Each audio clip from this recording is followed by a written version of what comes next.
Hey, what's up everyone? It's Marco, and if you have $220 to spend on a phone right now, this is what you need to buy.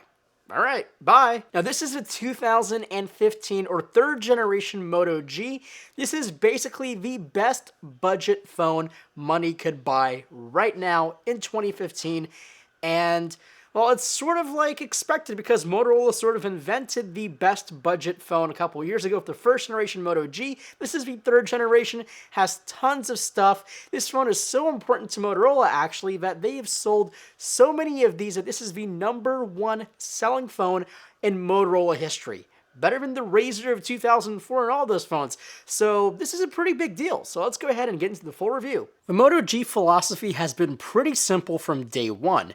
Give you what you need and make it run the way you want.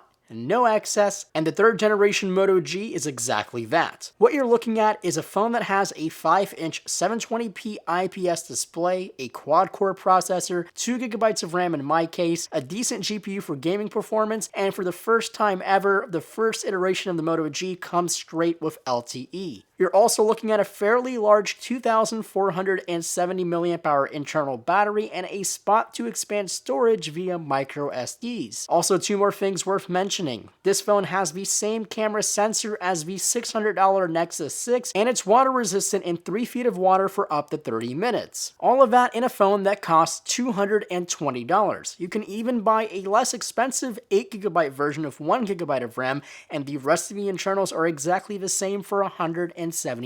Perhaps the weakest link of the whole package is the display. It's basically the same panel from the second generation Moto G, but honestly its PPI is 294, close to 300, so it's not that bad. The software is also a huge selling point of the Moto G. Unlike other manufacturers trying to fill this phone with useless software and bloat, the Moto G comes with stock Android 5.1 Lollipop. The only alterations is Moto Actions, Moto Assist, and Moto Display, things that can be either simply turned off or be very useful to you. For example, using Moto Actions, you can do a double twist of the phone to activate the camera or a double flick down to activate the flashlight. The result is simple, a phone that runs just as good as flagships last year and a phone that will probably crush all of them in the battery department. The performance of the Moto G is also fantastic, given its price point of course, but even when you compare it to other quote-unquote flagships, the Moto G with its simplicity can keep up with much more powerful phones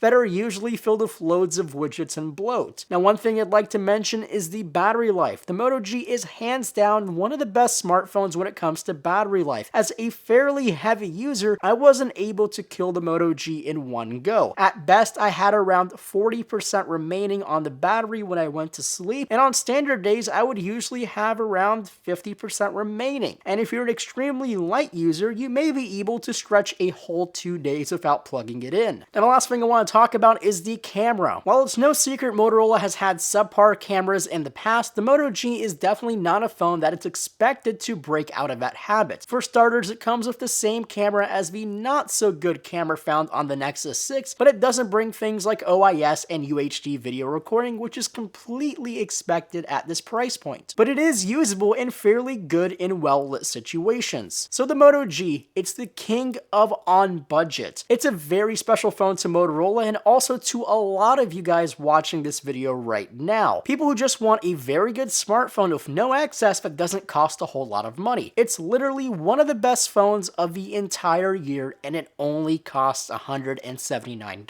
Now I hope you guys enjoyed this video, and if you did, make sure to hit that thumbs up button below. Also make sure to hit that subscribe button, and as always, my name is Marco Hanna and I'll catch you guys in the next video.